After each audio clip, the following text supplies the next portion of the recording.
Well, out of all your, what, 4 or 5 years of flying there? 4 years?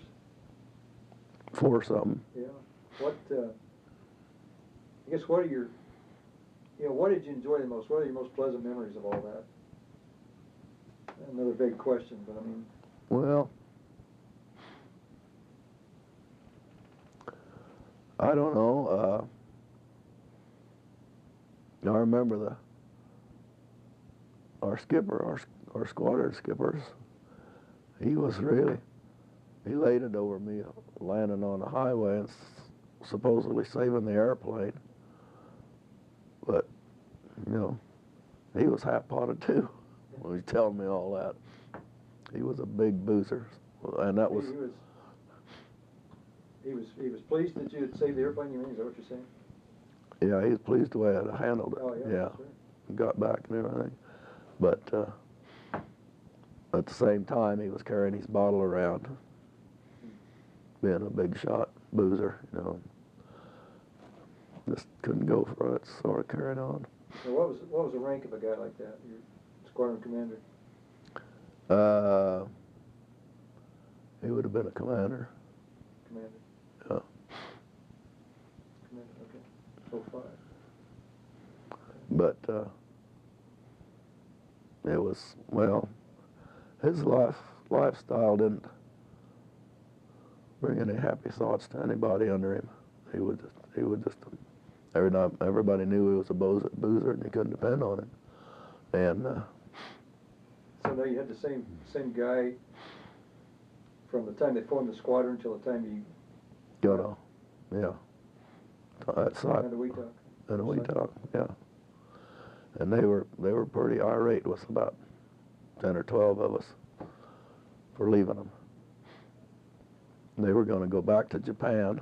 They were going to take the Lexington back to Japan, and I guess they thought that was going to be a big hoot, but a lot of them wanted to go. And I didn't give a hoot to go to Japan at that point. But anyway, it was, you kind of bucking a whole bunch of boozers in a place like that.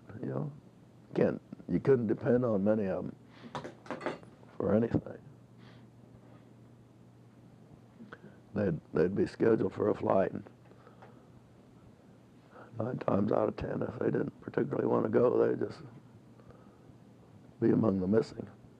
Now, was this before the war ended too? Same.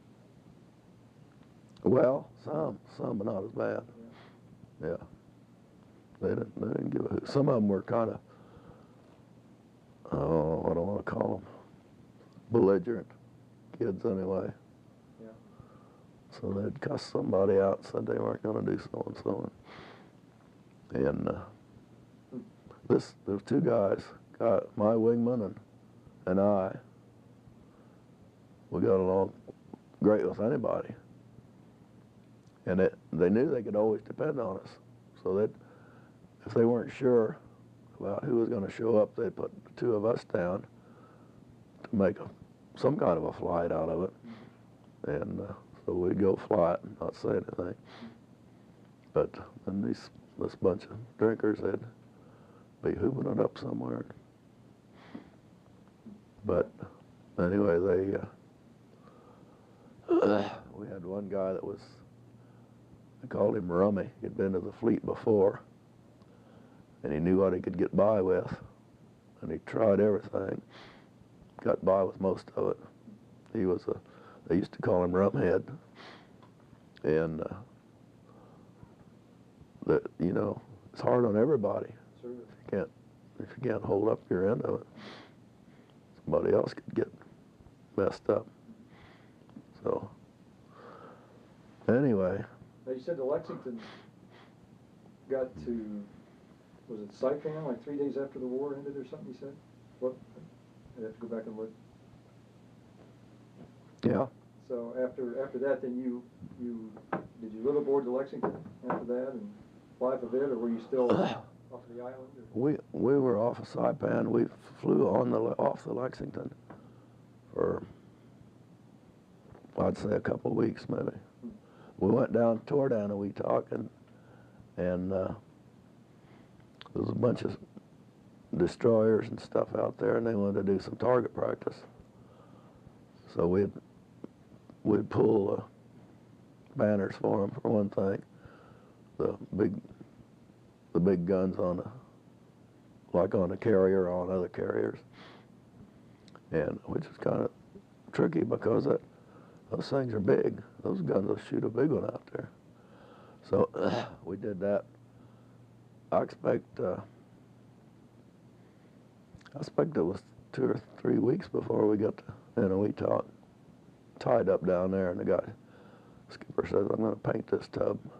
We had 2 guys out there painting. Couldn't believe it. You see the flexibility of the power. Yeah. But anyway, they started painting it, and we started right away trying to get loose. We don't want to sit there any longer than we had to. Sure. Yeah. That's the hardest part about anything, is when there's nothing to do. Yeah. So then we had enough points to be released. So we got a hold of some paper and filled them out for release, and got our skipper, and he wasn't very happy about it, but we got our skipper to okay them, pass them on down the line. Yeah. But then a Weetalk had I don't know what it was called, some division that was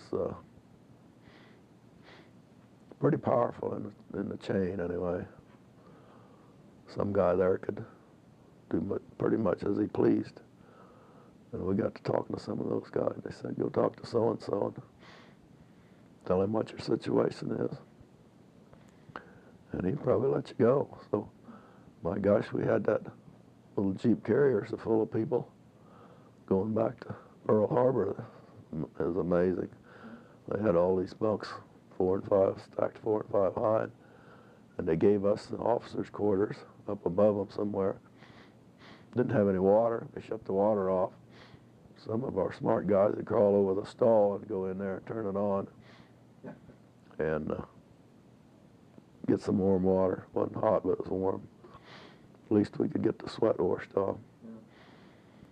So, well, this is when you bypassed Pearl, though, and went all the way to Frisco, was it? Yeah, we did on that hitch. Yeah. Yep. Yeah, the guy said, he told us they weren't going to stop there.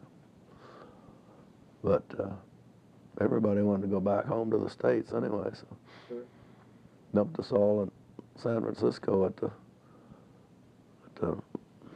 what is that outfit?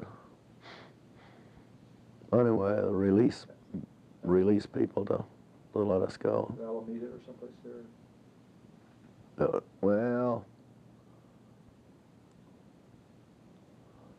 I'm not sure what, but I think it was would have been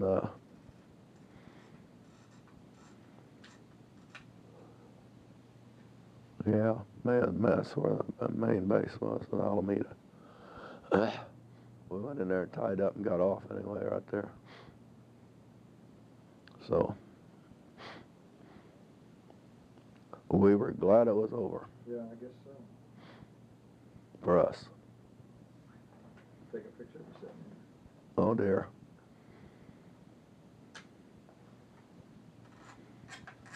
This is the first one. Let me try one more. Don't know how these things work. You hold the button until it flashes inside the cardboard. Hmm.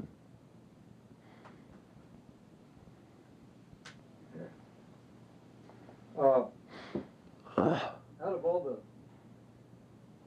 the flying part of it, since we're just talking the flying stuff, what did you enjoy the most about the actual flying part of it? I mean, just the stick and rudder stuff. I mean, was that fun to you? Was it work to you? Was it just a job to do, or?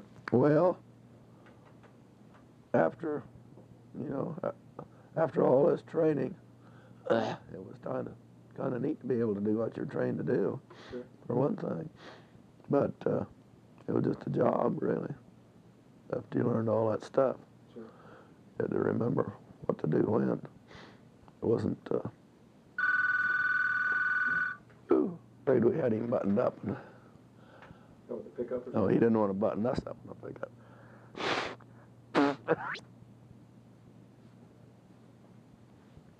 No, I just wondered if you enjoyed the flying part, or if it was just the war job to do, or, I mean, I know it's like you're saying, once you got the training, it was fun to be able to do.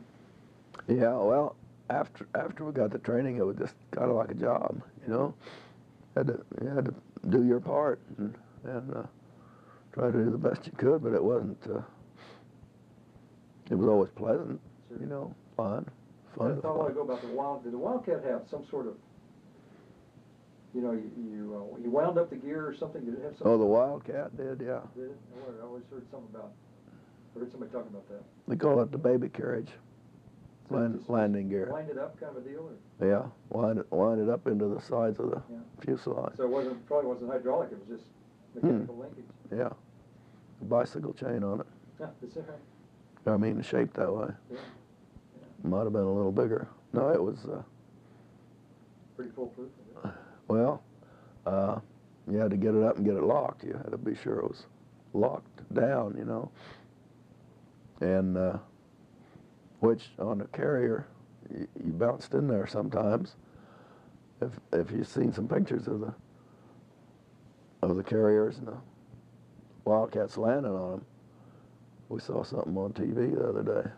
That was, my gosh, they're bouncing all over the deck, you know, because it's pretty rough out there, and it's hard as the dickens on airplanes.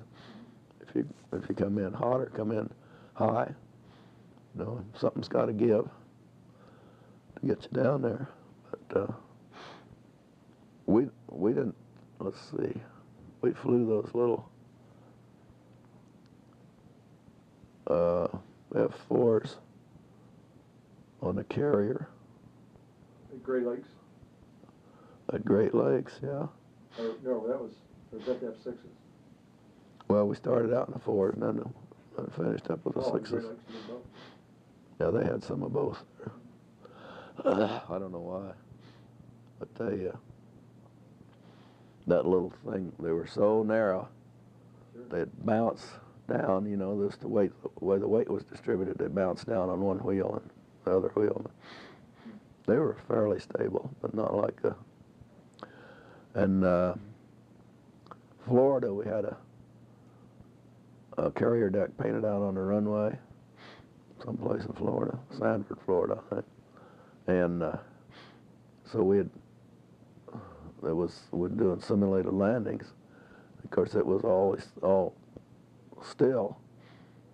We had to go in and drag your tail, and they actually had the resting gear over here at the side with the steam things and everything to stop you. And that was one of the ways we landed. We learned to land was on Just on the fixed runway. on the fixed Did they have an runway. LSO, or were you doing it yourself? No, they had an LSO. Yeah. Pretty realistic, except for no motion. Yeah. Well, you had to get that thing slowed down. And Sure. get the nose in the air so you get the tail down to hook a cable. Have to try that sometime. No. Yeah. But it was after you learned all that stuff, it was kind of a piece of cake, really. You knew all the fundamentals. Well, Just training. yeah, it wasn't that hard to do that. Out of all the airplanes you flew, I mean, let's say there was the Chief, and there was the Stearman, and the SNV, and the SNJ, and then the Wildcat, Hellcat, Corsair. What airplane did you enjoy flying the most? Well, the Corsair was beautiful for maneuvering. You could slow roll that thing and slow roll another quarter, and you could turn that thing all day long, just a quarter turn at a time, and just keep going forever. It was pretty neat, if you kept your nose up, that is. But anyway, it was. You can do the beautiful slow roll with that airplane, and you could do the same thing with the F4. It'd roll beautifully. It was pretty clean when the wheels were up, and I don't know which airplane. I like the Corsair for the way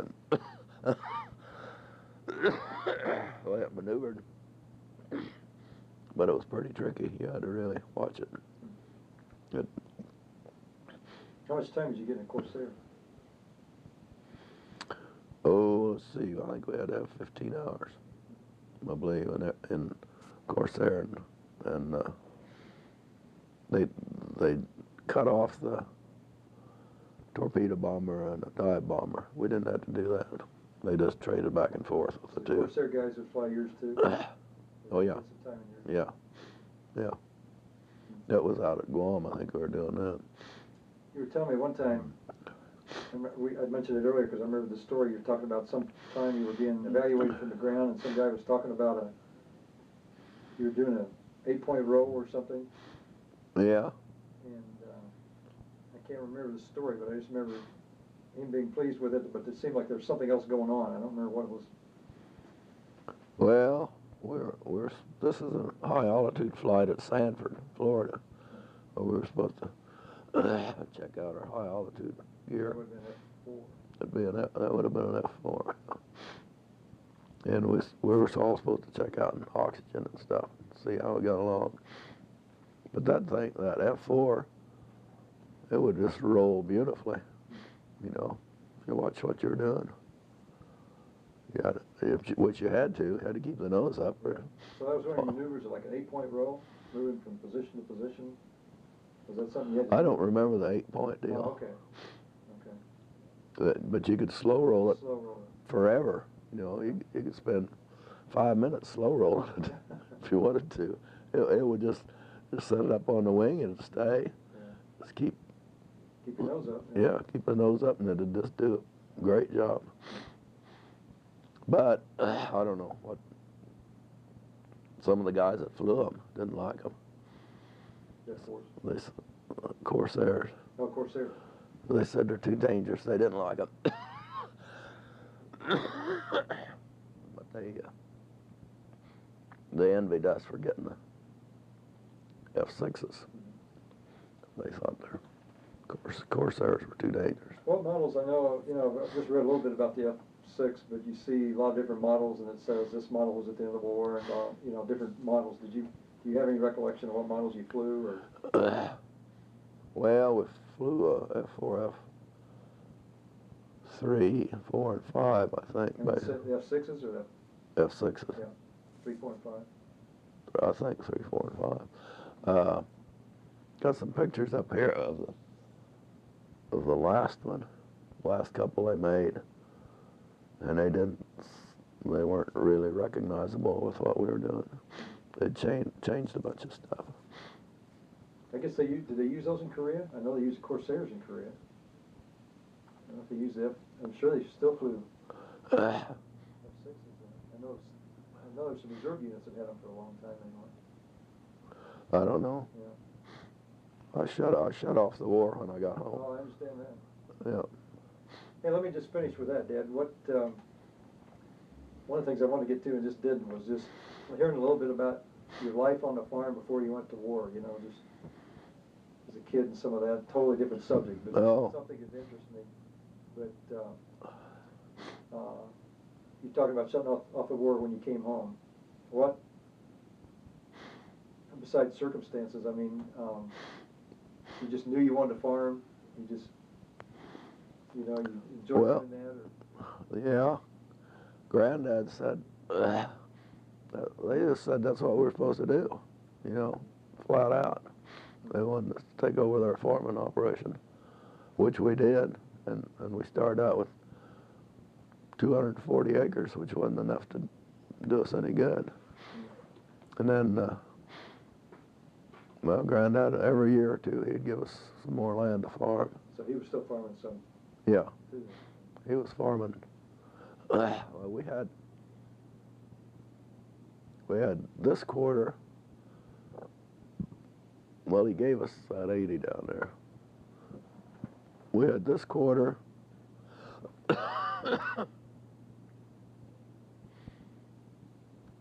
And I think we farmed the one across the road. Well, we had 320 acres anyway. That'd be 2/4. Would have been the snow here. And then later on, we bought the Jones quarter. And then he decided to quit farming, and he let us farm the half section, and 80 on the east side half section, and 80 at Bushton. And what else? Oh, we got a hold of Howard Schoonover's quarter, and what do you have? Quarter, I guess. Over across. Howard Wise? Howard Wise, yeah, across. Yeah, I remember that. And It was called Howard's, remember that? yeah. And I don't know, I guess that's all we had for a while. We knew we couldn't make it on 240 acres, which was a quarter and an 80, wouldn't it be? Yeah.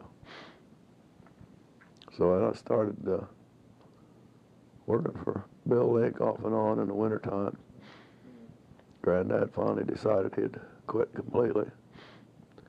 He says, I feel like I'm being turned out to pasture. He always said that, which I guess was probably true, but we couldn't make it on 240 acres. So then we started farming a half section, and I don't know when Howard's land come into it, we had to make some deals with them to get their land to farm.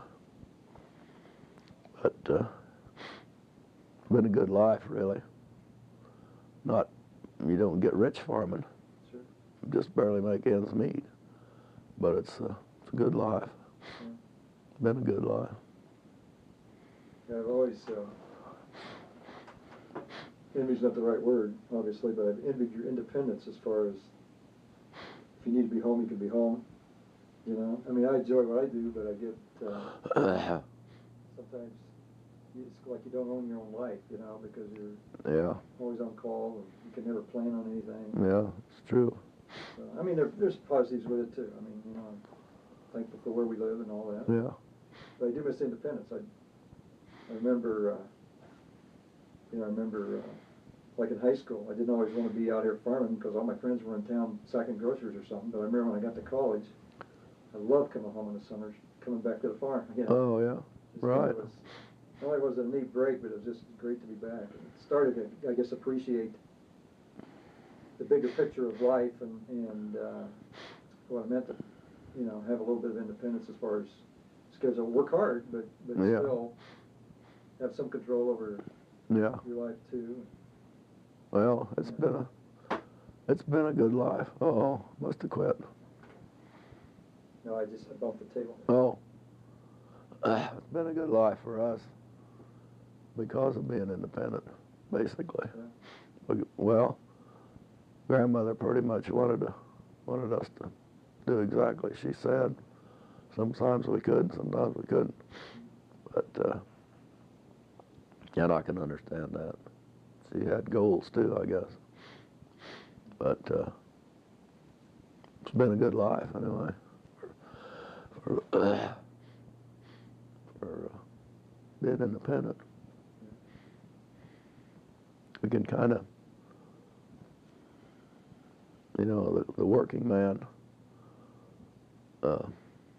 gets pretty bogged down in these bosses, you know, demands on his other people's goals, you know. Yeah. By default, they end up becoming. Down at where was that? Heston.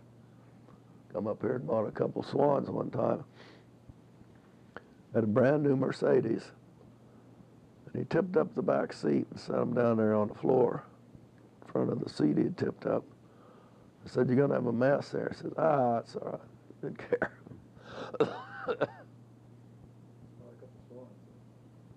Couple Swans, yeah. We started him out in the Swan business. But he didn't care. He didn't care about cars. Yeah. He was a nature lover. Probably had somebody else clean it for him anyway. I expect.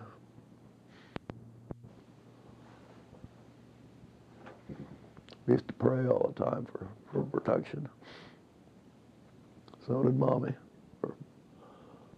For some of the stuff we were doing wasn't too whoopee, you know. One time we had at New London, we had every plane we had up in the air. We went up to Air, Massachusetts to do cover for the Marines. They were doing some maneuvers up there. We went up this snow-packed runways, and the snow was piled 15 feet high on the sides. And we all landed there. The next morning, we all got up and did this early morning strike. And they had a problem keeping those planes warm. But anyway, it was just another job. Somebody had to do it. And everybody that was available, like, had a plane. We had all the planes that we had in the air anyway. All 4 species. So we'd land them on the runway and then taxi over to the next runway and park. Really? So, you know, to make room for them, because there were these big snowbanks there. No place to go. You had to be real careful not to stick your wing in a snowbank that had been blown up there. But it was all right. I think we stayed overnight there a couple nights. Worked with the Marines. This is when you were in New London, New London. Connecticut. Groton? Is that a different? Well, same place. Same place, okay. I don't know the Groton, yeah. geography. New London is across the river. No. New London's where the submarine base is. Oh, I see. Main submarine base for the Navy. Anyway, that was so we all went up there and kind of left the whole town deserted for a couple days. Well, I'm thankful you were where you were in the war and not a year earlier getting there, you know? Yeah, that's true too. Yeah.